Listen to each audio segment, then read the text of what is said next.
Afọlụ bụ enyi m nwoke n'ebe m gara ịlụlụ papa m moto. So ka ọ na-alụlụ m moto na-atịnyeli ya anya, ọ na-atịnyele m anya, wee ghọtago. Ebe afọ ka m nọ wee believe na ị nwere ike ịfụ mmadụ n'anya bọsị izizi ịfụlụ ya. Ọ sị m, ịmago na ọlụsịa moto papa anyị ebulie ka a pụọ. O wee nye kaadị ya si ya nọ maka mgbe ọzọ, mana ọ bụzịkwa na ọkpọ ọnya na ọdụ mma, ịmagonu. After that week, next week, nye bukwelu moto ejekwa ebe afọ. From there, Fanabo bido kaliba. Fanabo wee bido wee kwụba o. Olu one day ọkpọli akpọ na-abefe na fadu 6 na ya nwa bụ di ọkpala wee tọọ ndị ọzọ, mana nke ọ tọrọ anụgo nwaanyị. Nyasị a kedu ife o ji nọlụ nke ọ tọrọ buru ya ụzọ n'ọ nwaanyị. Ọ sị na ya afụbe nwaanyị anya ga-anụ, mana kịta na ya afụgo. Yata. So ndị befe na-atasị anya o. So nya wee bidozie onwe ka ya si na village nye jebe ha ịghọta na jefu mami ya na papi ya. Then fụkwa nke ọ tọrọ maka na nke afọ nụlụ nwaanyị ati nke na ọ tụba nwunye ime or something before wee nụbịa because ọ nụkazi ọsịsọ and ọ nọ n'ụlọ. Ọ sị m nne kwanye ejene nye ejefu ha nyafụsịa ha before nye ejighete ekwe. O wee luo one day nya wee jebe wee na-abata na nnekwe nke osote dị ọkpala o. O wee na-akụ nwunye ife ọ na-akụ ya ihe a, wee na-akụ nwaanyị a ihe ọ na-akụ ya ihe a. Nne nwere ike stand nwunye a wee rush ya wee gbuo ha na-abụ ọgụ. Na-eji this man ọjụ, na-ejie ọjụ. Ya wee na-ajụ ya sị ya, kedu ife dis woman meli gị? Ọ sị m nne na o nwerekwa ife dis woman melie o. Na o nwerekwa ezigbo ife ya ga-asị na dis woman melie. Ọ sị na ndị woman jikwa wee ji gote ihe n'afịa. O jikwa wee lụzie wee nọzala ọ natarazi n'oge. O jikwa wee mee nna, o jikwa si ife nwere isi. Ọ sị fọrọ akwa asụ asịcha ịmara na-akụ ili ife nwere isi. A na-ekwu ọnọrụ n'iri na-achọkwali ka o tikwu ya mụọ. Ya wee sị ya na ọ bụ na ịkpatụkwa this girl aka again, nye wepụ gị court. I will lock you up and take you to court. Before wee bịa ka na ọnwa ya nọ n'iri na-eti galagara na-eti galagara. Ọ sị m nne na ike gwụkwala ya o. Nya funuru ebe nwoke kụrụ nwaanyị ụdị ha, nya fọzialụ nwunye. Ihe nke a gbasasị anya anya wee nalụ wee kọla enyi nwoke wee sị ya na-ekenie etu o si wee gbasa ha ọgụ. Ịghọta na ya na-ekenie ife o mere wee gbosee ha dụshọ na nwanne nwoke terezi nwunye ife. Na ya laikere ụdị ha afọ na ọ dọrọ mma. Ya wee sị ya na wow, ya wee jekọla enyi nwaanyị wee sị ya n'iti nwaanyị ihe na-adịkwa n'ọbara. Na ọ bụkwala ya na ya ma nnu this guy yo.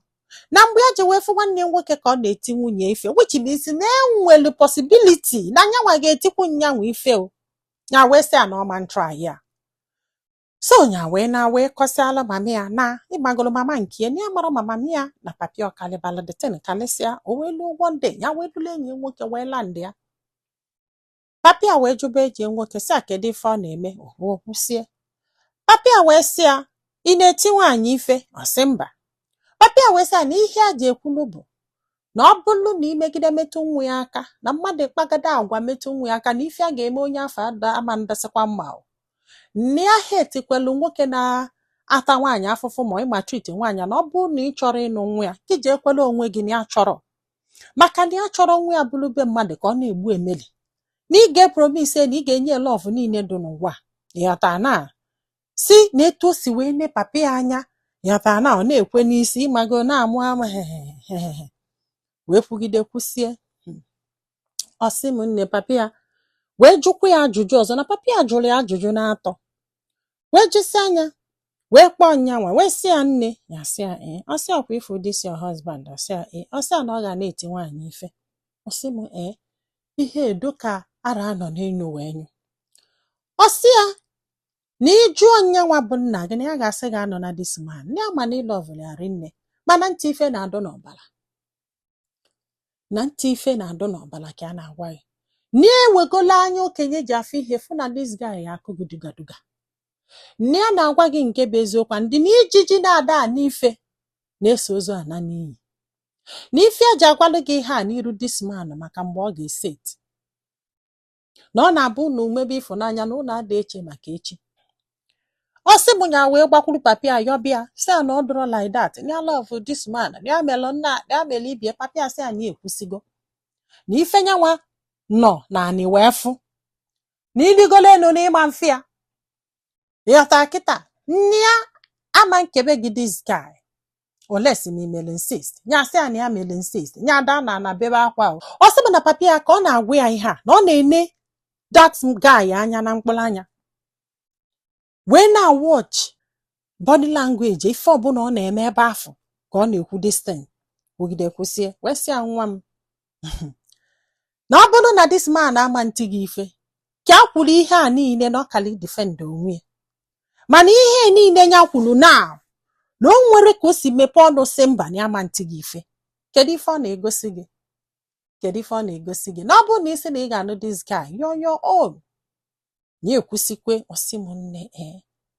nye aka na-ebe akwa ihe papi agwali ya luo tata nne ya mara ka ife nke dị adụ ya yọzalụ dị gị biko na-apụ nafa na-abụ ka na akwụkwọ ahụ mana ya mara ife a ga-eme maka na ya love this guy je n'uli na ọ na-abụ ọfịa ka a na-ewe iwo ka a na-egbu emeli ọ na-akọnsoli na-epeti magolu ya wee jụọ the guy wee sị ya papi ya ọ na-eti mami ya ife ọ sị that was then na anọ mgbe fa pelu mpe na otego mami ya gwara ya na ọ bụrụ ka nwoke si epeti nwaanyị mgbe fa na-ayị ka ọ ga-esi na-epeti ma ọ bụrụ na ọ nụbịa n'ife a chọrọ ịgba bụ ntị ife ọ na-adụ n'ọbala like ị nwere ike ịbata na family ọ bụrụ na faja niile na-etisi nwunye ha ife maka na ofu onye na-eti like ọ na-adụ n'ọbala in fact nke a gwụkwa m ike o ịgwa unu eziokwu agbara mma ntị ife ọ na-adụ n'ọbala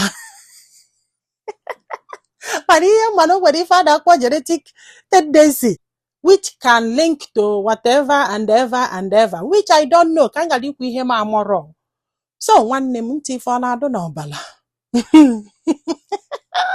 ọ gara ụdị ajụjụ mmadụ amajụ na peji a mana ofe ihe mgbabụda ọ bụrụgodu na this man ama ntị gị ife ọ bụrụ na unu so okwu nke a na-eti mmadụ ife bịa kedu ife ọdụgụ ka ọ ga-ekwu mgbe nke a na-akụ nwunye ya dugaduga kedu ife ọdụgụ ka ọ ga-ekwu ọ bụrụ na iche ife ọdụgụ ka ọ ga-ekwu iwe gwa onwe gị eziokwu abụghị ọdago like your father said ijiji ntị ike na anụ ife na ite ofe ọ gwụsa ife nwere ike ịgwa gị ndị be anyị daalụnụ ka ọ dị n'ụbọchị ọzọ